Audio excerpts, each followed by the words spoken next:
tim kurikulum ya, Ibu Dinda dan Ibu Fatma. Sebelum kita lanjut nanti ke lebih luas ke warga sekolah yang lain, majelis guru, untuk anak-anak dan orang tua murid, tentu kita bikin dulu lah ya, melakukan refleksi terhadap kurikulum kita yang sudah berjalan. Jadi sejalan dengan pengelolaan kinerja kepala sekolah yang pada tahun ini kita itu memilih fokus pada refleksi kurikulum sekolah. Baik Bu Dinda dan Bu Fatma, kita sudah, Bu Dinda di kurikulum udah berapa lama? Ini sekitar 3 tahun ya Bu. Tahun ketiga ya. Berarti satu periode, satu waktu itu udah lewat, udah masuk periode kedua ya. Iya. Bu Fatma di kurikulum di SMA 10 sudah berapa lama? 3 tahun. Sama ya. Ada nggak kira-kira yang Bu Dinda rasakan gitu ya sebagai tim kurikulum, kendala-kendala misalnya ya secara keseluruhan. Baik Ibu. Pertama Bu, dalam kita menerima suatu perubahan gitu kan Bu, tentunya kita harus banyak belajar. Saya melihat baik dari majelis guru ataupun lingkungan sekolah, peserta didik, alhamdulillah semuanya mau untuk melakukan perubahan gitu kan Bu. Seperti guru-guru juga mau untuk mengembangkan diri dan menerima dinamika perubahan kurikulum yang ada seperti itu. Di sini adakah kendala? Ada Bu. Terkait dengan kendala ini ya Bu, pada dasarnya Bu, kalau dilihat terkait dengan dinamika perubahan kurikulum, bagaimana guru menyikapi itu sudah terlihat ada progres dan guru mampu untuk beradaptasi. Namun memang salah satu kendala kita adalah Bu, kekurangan guru mata pelajaran, dan itu sangat urgent atau penting untuk di SMA itu. Jadi ketidakadaan guru mata pelajaran tertentu Ibu. Sebagai contoh misalnya adalah fisika. Fisika di jenjang SMA itu kan memang standarnya harusnya ada ya Bu, karena di mata pelajaran wajib kelas 10 ada, bahkan di pilihan juga ada. Namun sekolah kita tidak memiliki guru fisika untuk 2 tahun terakhir ini. Nah, awalnya kita ada memiliki guru fisika Bu, selalu seperti itu. Tapi karena ada kebijakan kemarin terkait relokasi tersebut Bu, sehingga kita tidak memiliki guru fisika. Nah, itu sangat berdampak sekali Ibu. Jadi harapan saya sebagai wakil kurikulum kepada Dinas Pendidikan Provinsi Riau, bahwasanya sebaiknya juga diperhatikan pemerataan guru, terutama mata pelajaran wajib yang berada di sekolah-sekolah, terutama yang ada di SMA, karena fisika itu masuk ke dalam mata pelajaran wajib juga. Nah, sebagai contoh ya Bu, itu berdampak kepada pemilihan jurusan anak ketika di SNBP atau ingin kuliah. Kita mendata untuk kurikulum merdeka, anak kita sudah ada yang tamat seperti itu ya Bu ya. Jadi kita mendata tuh Bu, untuk dari kelas 10 ke kelas 11 dia mau kuliah itu kira-kira jurusannya apa, sehingga nanti kita dalam melihat peminatannya kita mampu mengelompokkan yang sesuai. Nah, banyak anak yang ingin teknik tetapi kita tidak ada fisika, sehingga kami mengakalinya dengan di kelas tersebut harus ada mempelajari matematika tingkat lanjut seperti itu. Dan kita melihat dari anak yang tamat tersebut, alhamdulillah anak kita contohnya yang lolos di teknik informatika, walaupun dia tidak ada fisika tapi dia ada matematika tingkat lanjut gitu, itu ternyata mendukung ya Bu, akhirnya alhamdulillah lolos. Namun kami khawatirnya adalah di teknik-teknik yang lain ya Bu, seperti misalnya kita ada alumni teknik mesin ya Bu ya, terus ada teknik-teknik lain juga. Takutnya yang seperti itu kan memang pelajaran dasarnya ya Bu, kalau kita lihat dari peraturannya itu adalah matematika tingkat lanjut dan fisika seperti itu. Kita tidak memiliki guru fisika, sehingga disitulah yang salah satu menjadi kendala kita itu. Oke, Bu Dinda ya sudah bisa ditangkap lah ya. Artinya ini memang terkait dengan kebijakan dan kita juga tidak bisa mengatasi ini gitu ya. Mudah-mudahan lah ada kebijakan berikutnya yang dapat menjadi solusi untuk hal ini. Sangat berharap kita. Oke Bu Dinda, terima kasih Bu Dinda ya. Kita lanjut ke Bu Fatma lah ya, berikan sedikit gitu ya tentang refleksinya selama di kurikulum, apa kira-kira hal yang sudah kita lakukan ya, rasanya sudah sesuai, kemudian lebih kita kalau refleksi itu lebih apa kira-kira yang rasanya belum, kendala-kendala yang ada.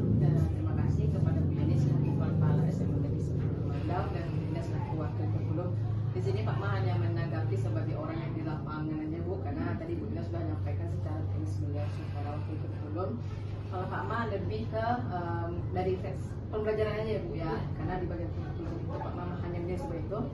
Satu, Pak Ma sebenarnya yang menjadi tujuan Pak Ma itu adalah kurikuler. Kegiatan kurikuler ini Pak Ma sangat berharap sekali karena ini punya slot jam yang cukup panjang di sekolah. Kelas 11 dan kelas 10 juga hampir 11 jam. Kelas 11 juga 5 jam. Itu ada slot khusus memang untuk kegiatan kurikuler. Refleksi Pak Ma sangat berharap ini kegiatan punya dampak positif untuk kita, entah bagi dari segi minat sama bakat. Itu satu. Kemudian Pak Ma meninjau dari segi pelaksanaan TKA Bu. Pak Ma sebenarnya berharap sekali kita punya refleksi lebih dalam terhadap guru-guru ini, bagaimana kita mampu meningkatkan kompetensi anak dari segi nilai TKA. Karena itu tahun ini kan insya Allah tuh semua anak kita ikut Bu. Jadi berharap sekali karena nilainya real sekali muncul di situ, berapapun nilai yang nggak boleh. Kemudian terkait ya kualitas pembelajaran guru lah untuk meningkatkan kompetensi masing-masing.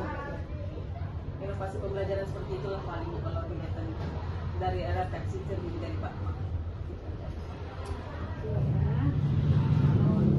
TKA nih ya, fokusnya ya ke TKA, bagaimana kita meningkatkan pembelajaran dan berdampak terhadap TKA dan karena ke depan ternyata menyeluruh ya, Setiap siswa dan itu paling lama Mas Enda tuh udah Bu, ya paling lambat Mas Enda belum ya pelaksanaan.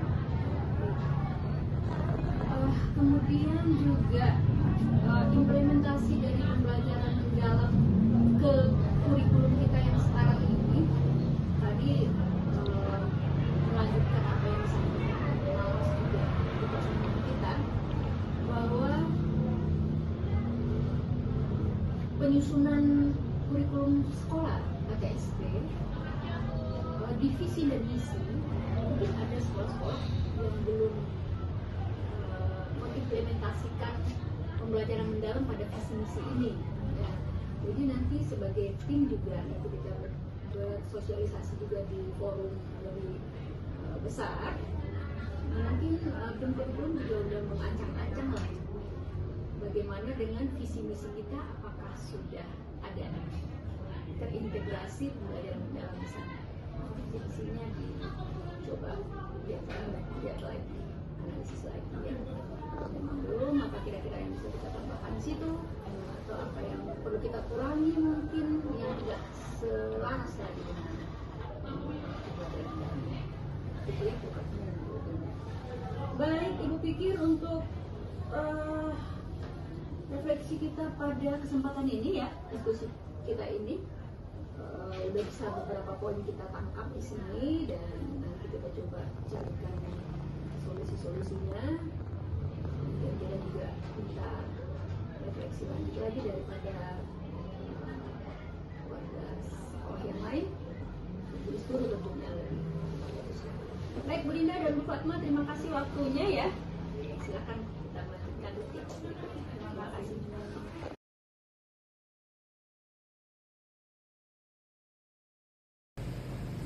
Bapak Ibu yang berbahagia, pada kesempatan sore hari ini, mari bersama kita menerima arahan dari pimpinan kita, Ibu Kepala Sekolah kita, Ibu Yeni Andriani MPD, terkait dengan pengelolaan kinerja kepala sekolah periode Januari sampai Desember tahun 2020. Bismillahirrahmanirrahim. Assalamualaikum warahmatullahi wabarakatuh. Selamat siang menjelang sore. Salam bahagia. Rabbi sadri wa yassir amri wahlul 'uqdatam min lisani yafqahu. Alhamdulillah pada siang menjelang sore yang berbahagia ini kita berkumpul di ruangan majelis guru yang kita cintai ini. Bapak dan Ibu, terima kasih sudah menghadiri undangan kita. Memilih fokus kita pada refleksi kurikulum. Gitu ya Bapak dan Ibu ya. Nah, refleksi kurikulum. Kelihatan di belakang. Ya, ini cuma kopi kemudian ditempel ke sini Bapak dan Ibu. Nah, beginilah di akun kepala sekolah. Praktik kinerja kepala sekolah itu seperti itu. Nah, saya sudah pada poin yang kedua, ya, itu tindak lanjut. Ya, kita sudah merancang, ini kita akan merefleksi. Baik Bapak dan Ibu, untuk ini arahan dari pengawas juga tentunya kalau kepala sekolah ya. Kita diberi kesempatan untuk beberapa strategi untuk refleksi kurikulum ini. Yang pertama, strateginya adalah pengawas observasi langsung ke sekolah. Kemudian melihat bagaimana kinerjanya kepala sekolah. Nah, kemudian ada yang kedua adalah semacam kita membuat video-video tentang praktik kinerja yang kita miliki. Nah, hari ini dalam rangka demikian, karena kesepakatan kami dengan pengawas bahwa kita memilih strategi yang kedua, mungkin juga dikolaborasikan dengan strategi yang ketiga berupa laporan-laporan dalam bentuk tulisan hard copy. Jadi kita lebih ke poin yang kedua, observasi tidak langsung dengan membuat kurikulum bersama tim kurikulum. Ya, itu saatnya kepala sekolah memandu refleksi kurikulum bersama Majelis Guru SMA Negeri 10 Mandau. Baik Bapak dan Ibu, siap ya? Bunda Talia, lain nampaknya agak menggertak gayanya minta pulang. Aku pulang saja lah Bu, katanya. Ya, sebentar ya Bunda Talia. Ini akan kenapa kita memilih ini saya sudah sampaikan di depan tadi. Kita melihat kembali, merefleksi. Nah, Bapak dan Ibu silakan menyampaikan nanti apa-apa yang Bapak dan Ibu rasakan selama 4 tahun kebelakangan ini tentang kurikulum kita di kelas. Ya, Bapak dan Ibu, siap ya? Kalau ada yang mau dicatat boleh, nanti boleh berpendapat di sini. Baik, kita lihat slide pertamanya untuk Bapak dan Ibu. Ya, yang pertama, kelihatan kalau yang ini Bapak dan Ibu? Kelihatan ya, Bu Saini bisa baca? Oke. Ya, Bu Maya, mohon dokumentasi. Oh iya. Ini berdiri Bu. Boleh berdiri, silakan berdiri. Oke, terima kasih untuk kesempatannya.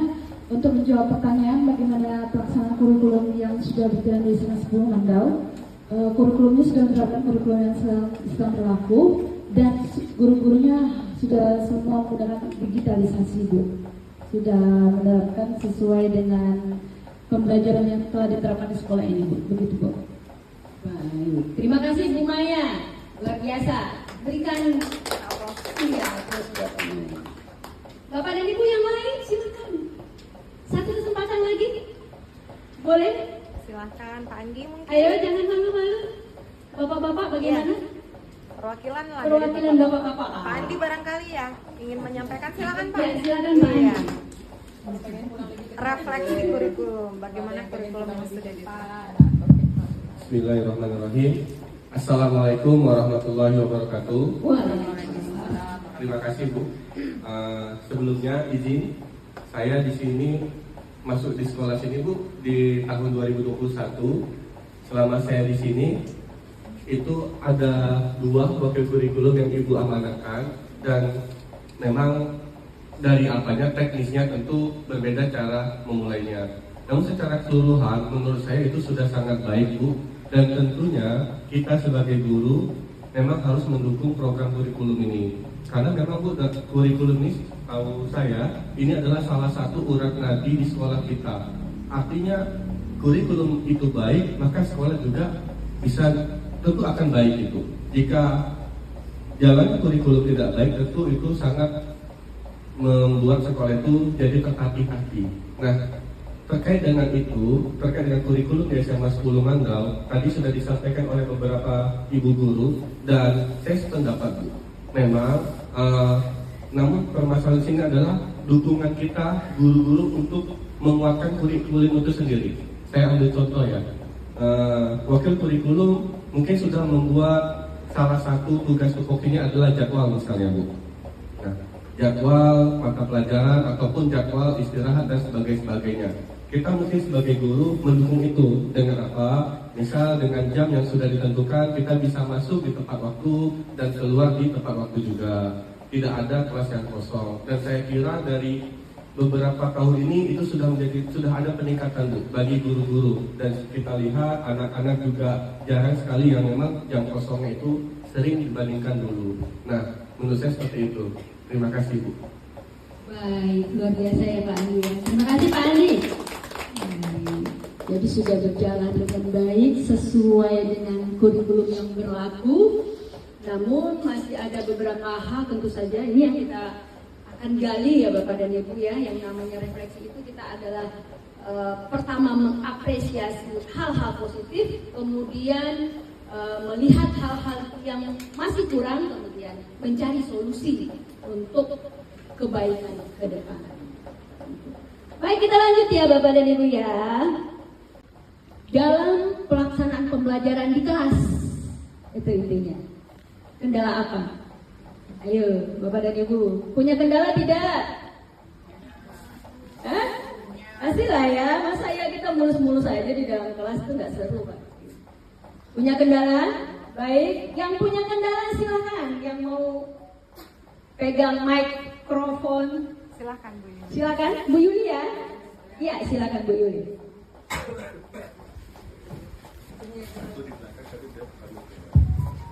Assalamualaikum warahmatullahi wabarakatuh. Waalaikumsalam. Terima kasih atas kesempatan yang diberikan kepada saya untuk menyampaikan kendala apa yang Bapak dan Ibu alami dalam pelaksanaan pembelajaran di kelas. Nah, untuk saya pribadi dalam pelaksanaan pembelajaran di kelas, insya Allah kalau untuk sarana prasarana di sekolah kita sudah cukup bagus. Baik media pembelajaran sudah tersedia, baik itu buku maupun infokus dan juga alat pendukung lainnya. Namun demikian, sebagai seorang guru, terutama di saat jam siang, saya mengalami kendala dalam hal meningkatkan motivasi pembelajaran peserta didik. Di mana kendalanya barangkali dengan jam yang siang itu ngantuk dan juga bosan dari anak-anak yang dari pagi memang sudah fokus belajar. Itu yang saya alami salah satunya itu. Terima kasih. Assalamualaikum warahmatullahi wabarakatuh. Baik, silakan Bu Rizka. Kendala banyak kali nih. Antri nih Bu, kalau kendala antri orang ini. Oke, silakan Bu Rizka. Selamat sore Ibu. Selamat sore. Selamat sore buat kita semuanya. Terima kasih kepada saya karena dikasih kesempatan untuk memberikan pendapat Bu. Nah, kalau saya sendiri Bu Ibu, karena kebetulan saya itu masuk kelasnya kebanyakan di jam terakhir 9-10. Nah, karena tadi Bu Yuli sudah mengutarakan kendalanya, saya mau meminta kepada tim kurikulum untuk memberikan kepada kami, terutama saya, mapel saya, yaitu sejarah lanjut dan sejarah. Bagaimana cara saya Bu nanti di kelas ketika si anak itu hilang-hilang timbul, satu. Yang kedua, dia macam mana dibilang? Menyalahkan bapak ibunya, terutama kami ini, terutama yang tua-tua ini gitu. Jadi kami minta bagaimana motivasi yang kami akan buat di kelas ketika kami akan menghadapi anak-anak di dalam kelas, terutama pada anak-anak kami yang kebanyakan laki-laki. Mungkin itu saja yang bisa kami sampaikan Ibu. Selamat sore, terima kasih. Selamat siang Bapak Ibu semuanya. Terima kasih atas kesempatannya Bapak Ibu. Kalau menurut Hasan, kendala yang Hasan alami selama mendidik di SMA 10 Mandau ini, karena mata pelajaran Hasan itu berkaitan dengan praktik mayoritas.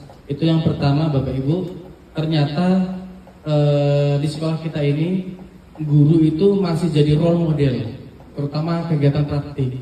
Karena kita tahu setiap materi pembelajaran yang praktik itu ketika anak dikembalikan lagi, bahkan sudah dicontohkan untuk Silahkan cari video berkaitan dengan ini, sudah dikasih linknya.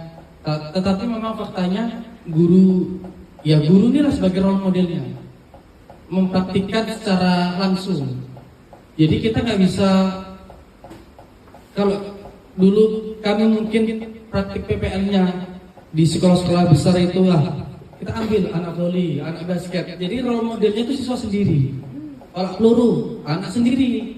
Jadi nanti guru hanya menambahin penjelasan dari anak. Tetapi kalau kita lihat di sini, ya guru sebagai role model, intinya kayak lebih ke fokus ke guru, Bu.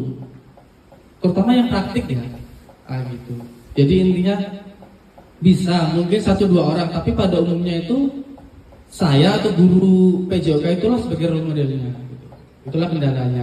Mungkin ya kita lihatlah kondisi lingkungan kita memang di ujung-ujung untuk fasilitas keolahragaan di sekitar lingkungan kita juga ya seperti ala kadarnya kayak gini. Mungkin itu udah kendalasan, tapi itu bukan kendala sih. Termasuk motivasi saya juga untuk lebih, terutama anak-anak yang di jenjang SMP itu yang sekiranya berbakat itu asal lebih tarik ke sini gitu. Terutama yang U2SM, voli, apa segala macamnya itu. Karena memang di tingkat SMP ada keterkaitan juga dengan tingkat SMA, begitu Bapak Ibu. Itulah motivasi Hasan. Menarik juga untuk siswa yang memang ada bakat minat di olahraga itu untuk ke SMA 10. Mungkin itu Bapak Ibu kendala dan motivasi Hasan untuk lebih meningkatkan lagi. Terima kasih. Assalamualaikum warahmatullahi wabarakatuh. Waalaikumsalam warahmatullahi wabarakatuh.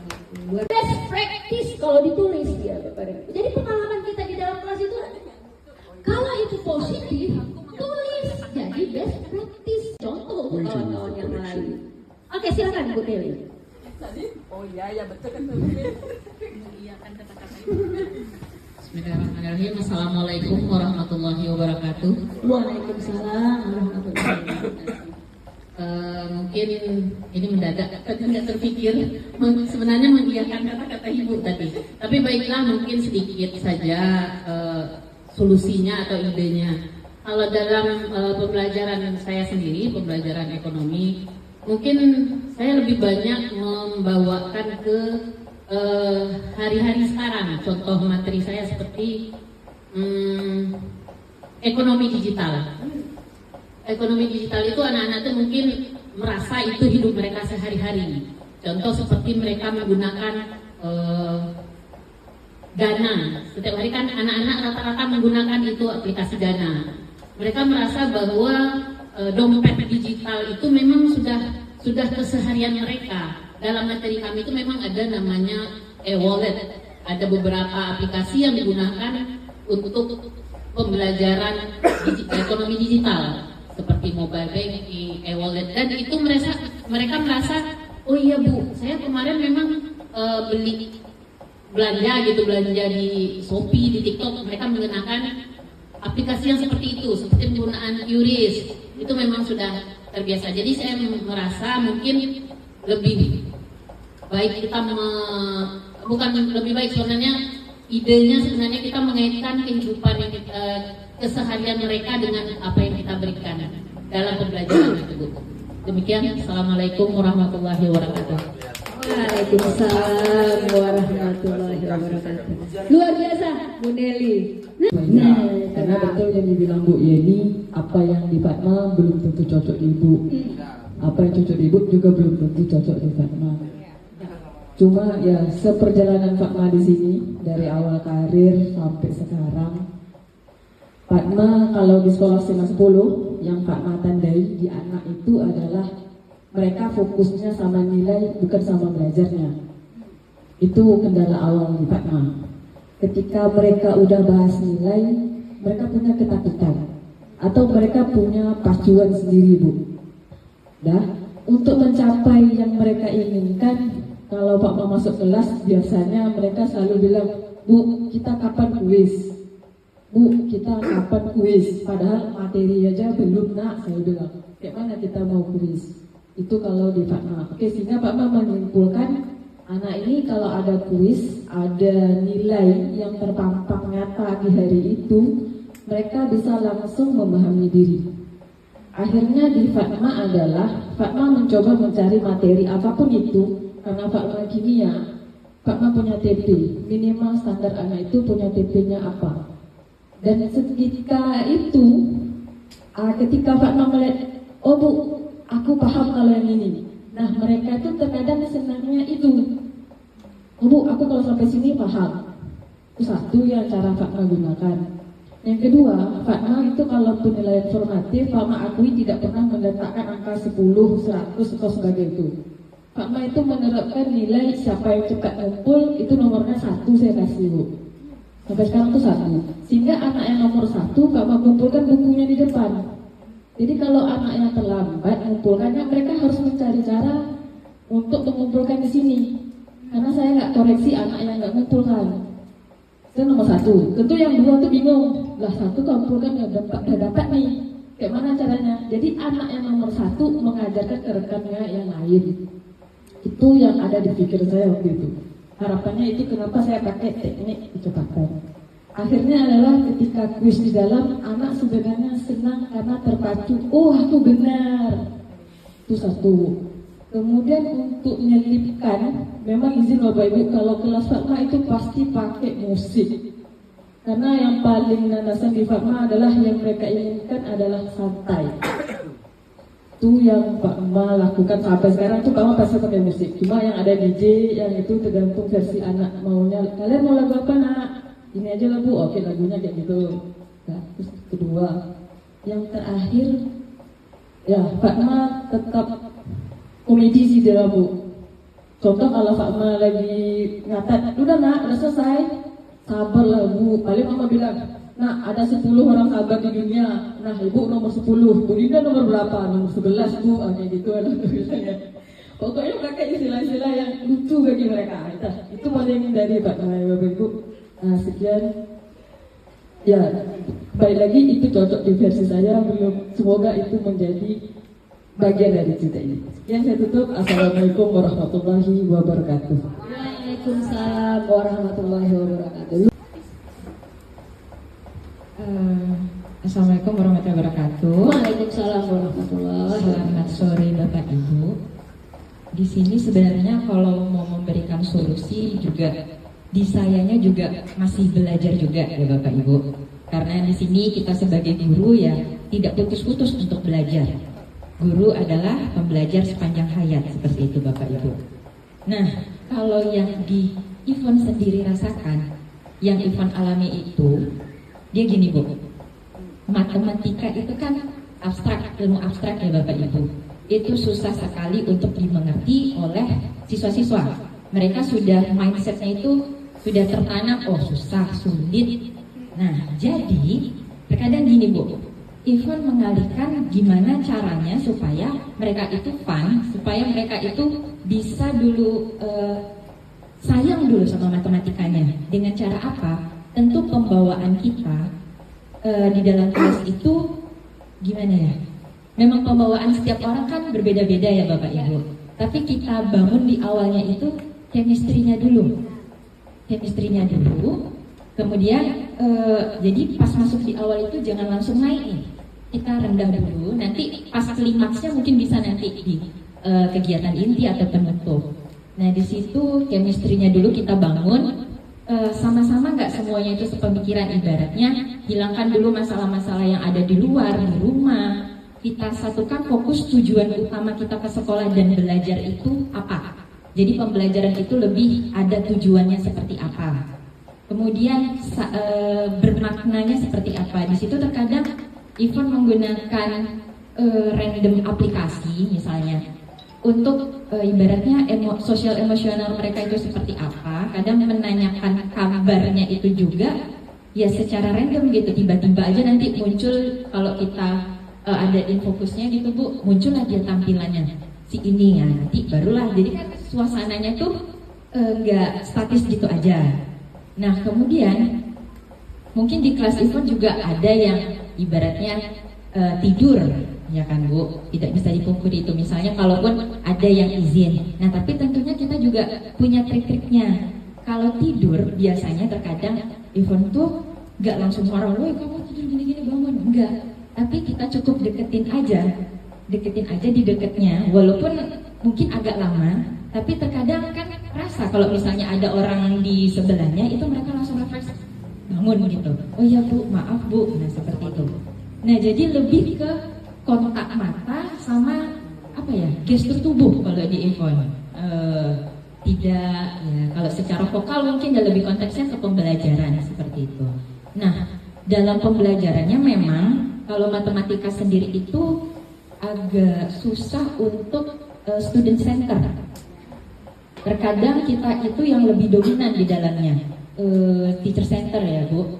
Tapi di sini ya gimana caranya kita mengemas pembelajaran itu supaya mereka itu bisa menjadi pusatnya.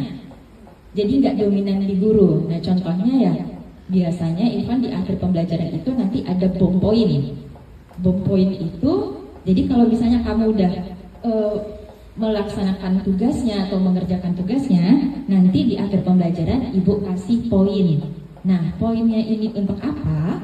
Itu sebagai tambahan Bu biasanya di Ivon. Kalau misalnya ada ulangan, nah itu nanti Ivon tambahkan poinnya itu +1, +2. Yang 10 orang tercepat, nah itu nanti ada poinnya sekian. Itu mereka kerjakan per individu. Nah kalau itu mungkin ya anak-anak termotivasi, memang betul kata Bu Fatma, mereka tuh ininya tuh ke nilai dulu gitu kan, gimana memancing mereka dulu untuk mau belajar seperti itu. Tapi ya dalam sistem poin ini ya juga kita berlaku juga nggak mesti itu aja poinnya. Yang misalnya siswa yang tidak mengerjakan poin ya juga kita motivasi dan kita berikan poin juga gitu. Seperti itu Bu, terima kasih. Oke, luar biasa. Udah beberapa